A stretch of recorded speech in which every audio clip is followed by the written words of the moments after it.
Solo Leveling is the best manhwa that I have personally read, even though I've only read like 3 or 4. I had put it over some of my favorite mangas and was begging for chapters to drop each week, dreading the fact that it was coming closer and closer to the end. So having it animated only left excitement in my heart. To see those glorious and epic panels, because there's a lot of epic panels in this, be seen in motion in real time, bro, there's only so much you could ask for. Now, before we get started, let me give y'all a rundown real quick. Taking place in South Korea, the world they live in are victim to the existence of gates, portals that connect the world of monsters and demons to the human world. Gates range from level F to S in regards of difficulty, same as hunters who take them on. Now, hunters are the most important thing in the human world because the monsters that invade cannot be wounded by simple knives and bullets. Hunters are the only thing that can take these creatures down. As the hunters successfully close and complete their raids on the gates, they are compensated properly with the rewards and drops they acquire from the gate itself as they trade it in for currency. And that's how the world works. Now, let's get to the video. We start the episode off 3 years prior to the present on a remote island. I'm pretty sure this is Jeju Island. My memory is a little bit foggy, but like Jeju's like one of the most important parts of the... let me stop. Here we see hunters being attacked by... ants? Wait, no. Hold on. Because like when I first saw this, bro, like the moment I saw ants, I'm like, hello, what are we doing? Where's the pacing? The ants are not supposed to be there yet. They come in later, but like the fact that they're showing ants right now and 3 years prior to everything that's going on, I'm like, hold on, like what are y'all doing? But now that things are looking really grim for them, like they getting eaten from the inside out. They're saved by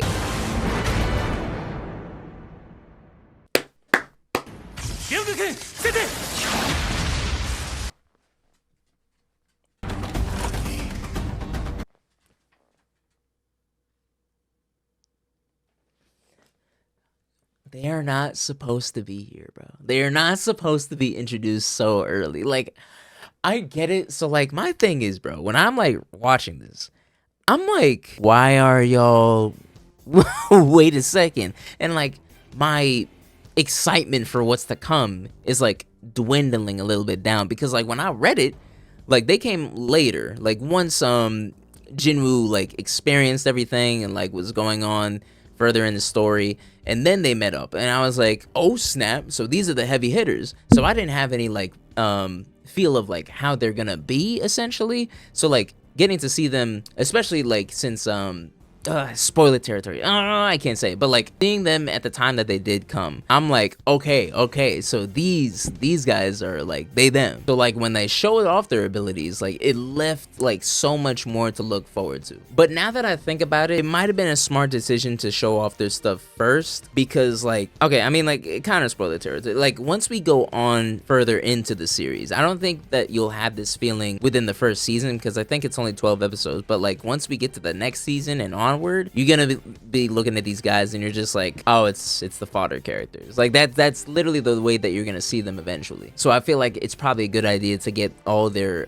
status and their credibility out the way first. But still, I'm like, there's not so much to look forward to in terms of that. And like the ants and the S rank heroes, I'm like, what's going on, man? Like you had what was it, I forgot, Byung-un, if I'm correct, but like he was the S rank healer, and like he played such a significant role. It's kind of cool now I think about it, but like still, like what the heck, man? I don't know. But they did show their stuff. Like I'm not gonna lie, like when I saw the transformation of Yunho, like I was severely impressed. I was really impressed, because like just the roar itself, I was like, ooh, okay, we getting somewhere. But like the transformation of like his like beast form, I was like, okay, I see y'all hinting at it. I mess with it heavily. I don't really remember Eun-suk that much, I'm not gonna lie, but like Byung-un, I'm really, oh gosh, he's so important. But then eventually we get to see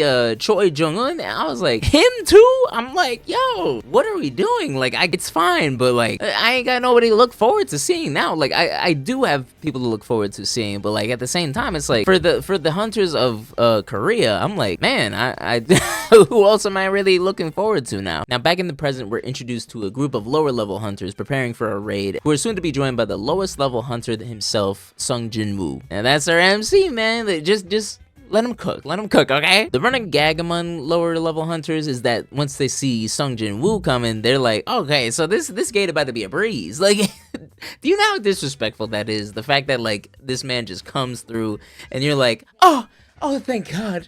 Yes, yes, I'm gonna survive this time. It's like, hey, if I was Jimmy, I'd be like, man, why y'all saying this about me? Can't y'all wait till later, please? Like, I get it, I'm weak, I get it. But as he's hearing all this gossip about him, he can't help but agree. But he gets a breath of fresh air as he's greeted by a Juhi, a C rank or B rank healer, I believe, that he often meets on raids. You can kind of tell how they get to know each other. Like, Jinwoo goes in, he gets beat up, he almost dies. Juhi's like, oh no, heal.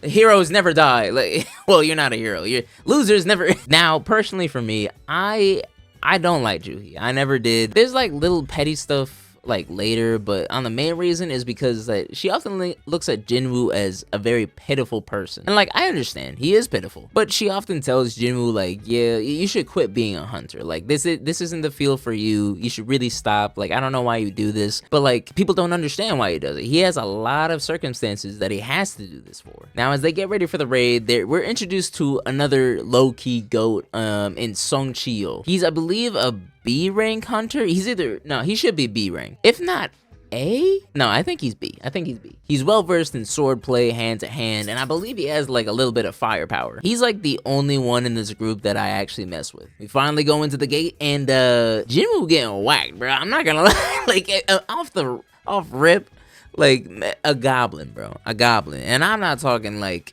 goblin slayer goblins. This goblin is, he got, what's this?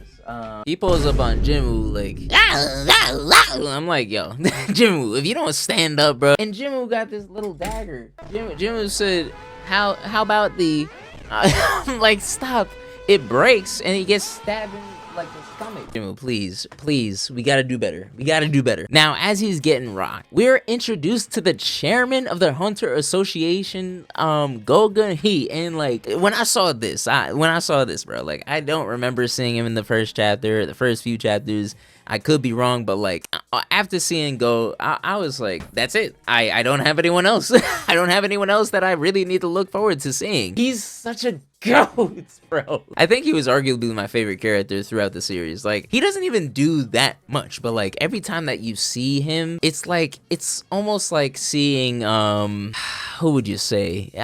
Not Yamamoto, definitely not Yamamoto. Like, Yamamoto gave a feeling of protection, but also like, I don't really mess with you, bro. But like, Jiraiya. I feel like Jiraiya would be a good way to say it, because like he's super strong. He's very chill about it. He doesn't really like show his power that much, but like he's chill. He talks to you like your family essentially. He's just chill, relaxing, and like you feel comfortable around him. But like when it's time to get down, he gets down, and I'm dude, no.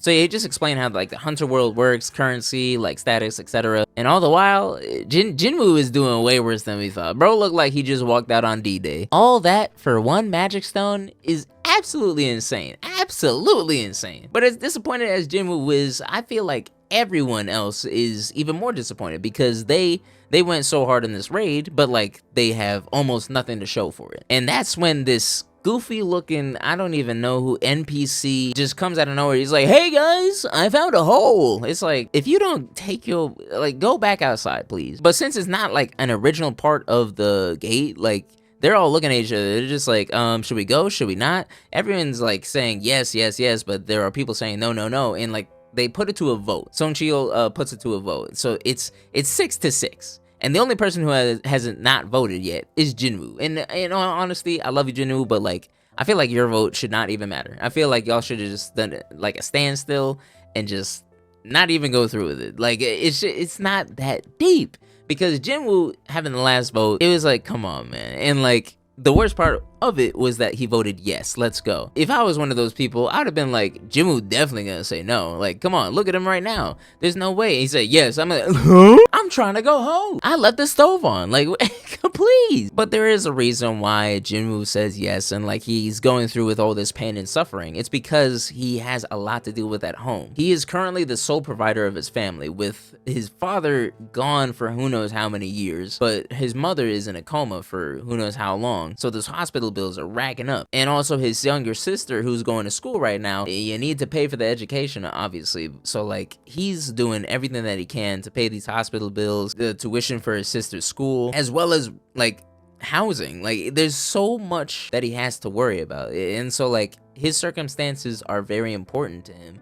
And you know, like it would be like easier said than done to just say like, you know, why don't you go just get a desk job and like you know, try and like work your way up to make enough money to like support. But at the same time, when it comes to a hunter, their way of currency is like very easier than just like a normal job, because like you go in these raids, you're almost guaranteed a cut, as well as like finding your own collectibles. So like once you go out and like exchange those for currency, like it's gonna be immediate for you. So like you can pay the bills immediately, you can pay the tuition immediately. So it's easier than waiting 2 weeks for your paycheck. And just like, you know, it's a simple way for him. And like unfortunately it's not the easiest in terms of like his physical body, but it's easiest in his mental, at least. Okay, so now like we go back into the human world, right? This scene really threw me off. We're introduced to like a multitude of characters at the same time. Like maybe it's more like 3, 4, but like at the same time, it's like, first off, why are you showing my boy already? Why are you showing my boy? We're supposed to build up to this. I don't know, but like I guess it gives you something to look forward to. Girl with the hoodie, like I'm just like, guys, can we wait, please? I don't know. I may just be like petty about the placement, but like it probably is more efficient for them to give us context now instead of like, you know, stretching out 200 episodes, you know. So I don't think that budget's gonna cut that. But now, you know, this is the one person that I can't wait for. Like everyone needs to shut up. Cha-hae-in, who retrieves a stolen purse from 2 motorcycle robbers. Oh my gosh, this scene was like literally everything. And so this brings me to like a very important thing in terms of like anime, bro. Like this was tasteful fan service. It was so tasteful, because like a character like Cha-hae-in in the webtoon, at least, like I don't remember any like fan service of her done at all, except her just being pretty. But like there was no like shots of like her body in terms, and you're just like, oh my gosh, like Cha-hae-in, like nah, she was very respected. But in this, like, you know, it's anime, so they're gonna do what they gotta do to get people's attention. As she like takes the robbers, and like she goes up and like there's a shot with her, you know, the booty, you know what I'm saying? Like I was like, okay, I see what you're working with. And then like she quickly like does like a tumble, and like you get to see like, you know, I'm like, okay. It's tasteful though. Like it's not something that you like go so crazy about and like you're like foaming at the mouth. It's just like, oh, okay, nice. And like it was quick, painless, and it was over. I was like, beautiful. I love it. Cut. I miss her already. That meant just like in terms of like I want her to be in the episode more. It's not, she nothing happens to her. She nothing after. Please don't take that as going back to the raid party. They enter a huge room surrounded by humongous statues. And so as they go into this room, they find a tablet that says like different commandments. And the final words of it being, people who do not follow the laws shall not leave alive. Like the doors closed the minute they all came in. So like it was like, excuse me, hold on now. I wouldn't even be going in. I'd be waiting outside. I got y'all outside. Don't worry about that. The one guy breaks the rules by going straight for the door because like he has to follow the rules, but he's like, nah, I'm getting out of here. So he goes straight for the door, and the moment he goes for the door, it's like sliced like pepperoni pizza. Like this man's whole torso was gone. I was like, no, okay. So this was my real reaction. So like once he got sliced, I was like, they showing blood like this? They showing gore like this? I was actually really hyped. I was so proud. I was like, yes, this is perfect. And the man just died, and I'm like celebrating. I'm disgusted with myself, realizing like the trouble that they're in. Jinwoo, everyone's panicking, but Jinwoo's like kind of like hyperventilating. Juhi had told him before that the king statue in the middle was like looking around at them, and like he was like, huh, what are you talking about? But like now that everything's like completely gone haywire, he looks back at the statue, and oh my gosh. And he's like, he's breathing. This is so perfectly well done. So he's looking back, he's like, and the statue's looking back at, like, well, it's statue's just looking straight, right? And like Jin was still looking back, and the statue just like,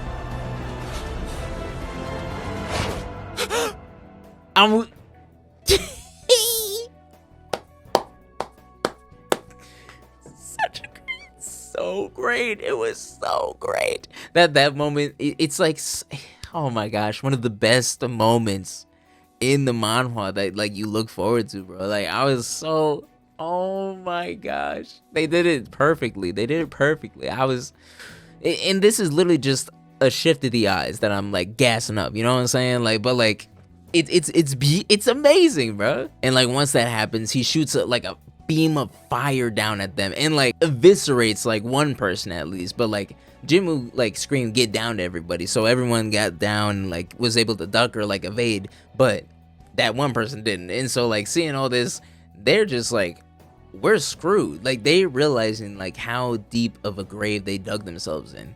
And like it's oh my gosh, they're just, it's such an amazing moment to like finish off the episode. I expected a moment before, but I forgot that there was some more stuff that had to be put into it. So like I messed up there. So it is what it is. I was happy with the way that it ended, just like Jinmu like looking into the screen with like pure fear in his eyes. I was like, yes, yes, yes, this is what I want, bro. So that was the first episode of Solo Leveling Down, and I will say I give it a solid 9 out of 10. The only thing keeping it from being a 10 for me was just how much they packed in for us. Like in a way it was helpful because obviously, as I said before, like, you know, instead of like stretching it so far and wide and like also like giving us the good moments of them first, at least before they, you know, get thrown into the fodder area. I think that was well done. In a way it was helpful, but like as someone who read it before, I'm a bit like, why we do this now, bro? Like we have so much time. We really don't. We just have 12 episodes. But like at the same time, I'm like, bro, like we have to wait. We have to wait for these great moments, please. It's simple but petty stuff, but like more like other than that, I thought it was great. The animation, the voice acting, the panel to panel, I could not ask for more. All I gotta say is y'all gotta wait. Y'all better that moment in episode 2 about to be so fire. Like y'all gonna lose your minds. Y'all gonna lose your minds. Maybe I don't know. I know I'm gonna gas it up like crazy. I'm probably already throwing these memes on on Twitter or Instagram, bro. But like y'all gotta look forward to it. It's peak. It'll put a wide smile on your face. If you know what I say. So what do y'all think about the episode? Any thoughts are welcome in the comments, but let me know. Appreciate y'all watching the video. I will see you in the next one. Love y'all. Take it easy.